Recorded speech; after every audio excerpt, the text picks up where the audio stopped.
What's up, evolutionaries? It's your boy Kali, and I'm back again with another video. If this is your first time tuning into my YouTube channel, welcome to the evolution. And if you are a returning viewer, as always, thank you so much for tuning in to show your support for the evolutionary life of Kali. Today's video is chapter 33, social inequality, and this is officially the first human rights slash social issue that we will be talking about for 2022.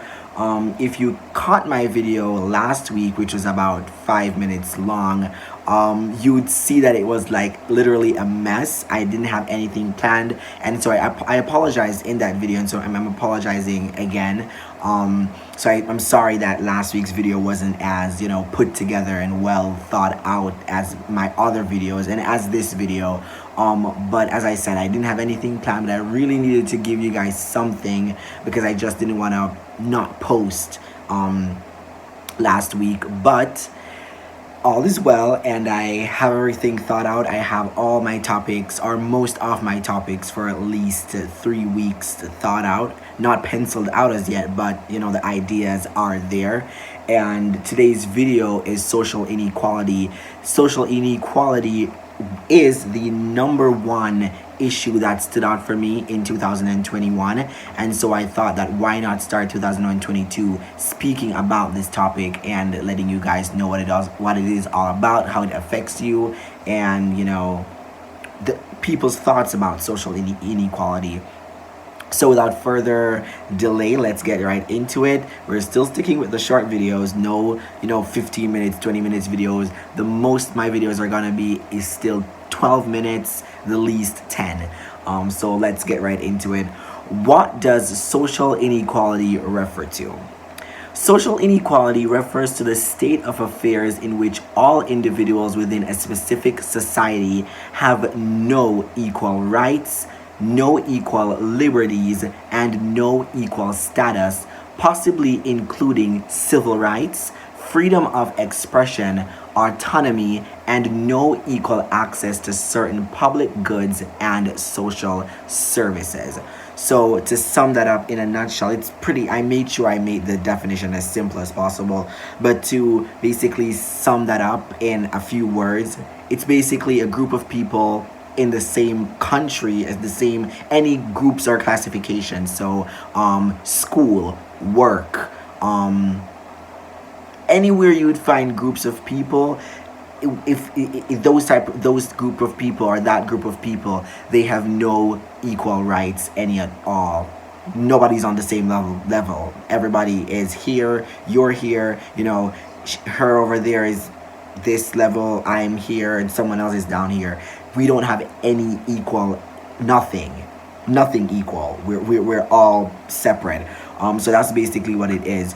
And it's an issue. Why it is an issue? Because I'm sorry guys, there's something in my eye and I keep itching at it. I think it's my eyelash, but let's focus. Why it's an issue? Why is social inequality an issue? It's an issue because everyone wants to be on top, and when everyone wants to be on top, it causes a conflict. There's no balance. I'm pushing to be here and you're pushing to be at the same level, and nothing is wrong with that. But where the conflict or where the issue comes in is where it starts to become violent. It starts to cause oppression and people fighting against each other. So that's when I'm sorry guys, it's still bothering me. Okay, focus. Yes, that's where it becomes an issue, where everyone is fighting to be on top, and because of that, it starts to cause bloodshed and animosity and hatred and all the negative emotions you can think of. That's when social inequality becomes an issue. No one is satisfied with being lower than anyone else. We all want to be on top, and nothing is wrong with that, but where does the boundary come in? Where do we think and say, hey, we need to put a stop to all the fighting and focus on the good thing, and that's that we're living. It doesn't matter what social class we're from, it is that we're living. And yes, that's the first part of the video. Social inequality. We're moving on to the two main ways to measure social inequality. Now let's move on to the two main ways to measure social inequality, and that is number one, inequality of conditions, and number two, inequality of opportunities. So, inequality of conditions refers to the unequal distribution of income, wealth, and material goods. For example, housing. And this is a very good example, so I want you guys to pay attention.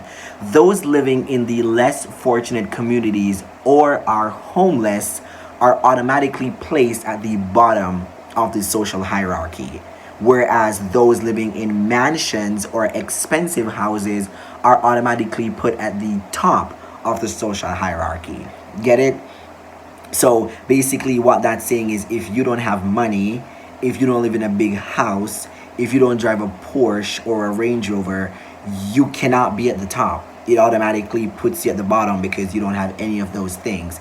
And if you're living in the projects, as people in America would call it, or people in New York would call it, or in Jamaica, if you live in the ghetto or a less fortunate area, it means that you cannot be at the top of the social hierarchy. You know, what really determines social status? Is it money? Is it wealth? Or is it the what do you call it now? The morals that you have as people, the things that you uphold, justice. Does what really determines the social hierarchy and social status? Is it the mansions you live in? Is it the projects that you live in? Is it the cars you drive, or if you walk or ride a bicycle? What determines social status? And that's what inequality of conditions refer to. Unequal distribution of income, wealth, and material goods. Then the second one is inequality of opportunities, and this is referring to the unequal distribution of life chances across individuals. This is reflected in measures such as levels of education, health status, and treatment by the criminal justice system. And I'm gonna pick the last one to give an example of, and it's the treatment by the criminal justice system. Take for example, a businessman gets arrested. Naturally, he's at the top of the hierarchy because he's a businessman. He owns businesses, which means he has money, wealth, big houses, cars. So he's automatically at the top of the social hierarchy. And now we have this other man. He sells on the street, so he's a hustler. So he buys stuff and resells them for a profit. So he's at the bottom of the social hierarchy. He doesn't drive. He doesn't live in an expensive house. He barely has food to eat some days. So he's automatically placed at the bottom. Referring to the criminal justice system, both men get arrested for the same crime. They killed someone, but the one who gets arrested in a different manner is the one who is lower. He's probably going to get arrested and being thrown on the ground and being embarrassed in front of everyone. But then the one at the top of the hierarchy, that doesn't happen with him. What happens is he's going to be nicely escorted out, and his rights are going to be read to him, and he's just going to call his lawyer and get everything all sorted out. And it's not fair that someone who is lower class gets treated badly when being arrested, but someone of a higher class gets to be escorted and in fine style. And even going deeper, that person, let's say both men get charged for the crime, the one who is of a higher class is gonna have a nice time in prison. He's not gonna have a hard time. He's not gonna get beat up. He's not gonna barely have good food to eat. But the one who has money to spend, and we have to face reality. We have to understand that in the justice system, when you're placed in prison, if you don't have money to pay people to protect you and to give you all the good, to provide for you to have a good life that you used to have outside on the streets, you're not gonna survive. Simply put, you're not gonna survive. You may not die, but survival is not about dying, it's about how you live. So, and that's even a different story. Let's not even go too deep in the criminal justice system. I'll make a note of that and probably go deeper in the corruption of the criminal justice system. That's probably what I'll call that video. But those are the two main ways that to measure social inequality of conditions and equality of opportunities. Now we're moving on to the two main views of social inequality and the socioeconomic status, social status, or social class, and then we're going to be finished. So let's move along. Now let's move on to the final section of today's video, the two main views of social inequality and the socioeconomic status, social status, or social class. That's basically an explanation of what those three terms mean. They're the same thing, but you know what that means. So the two main views of social inequality. The first one, the functionalist view. So functionalist theorists believe that social inequality is inevitable, means you can't get away from it, and desirable, and plays an important function in society. The second one says conflict theorists, and conflict theorists believe that social inequality is as a result from groups with power dominating less powerful groups.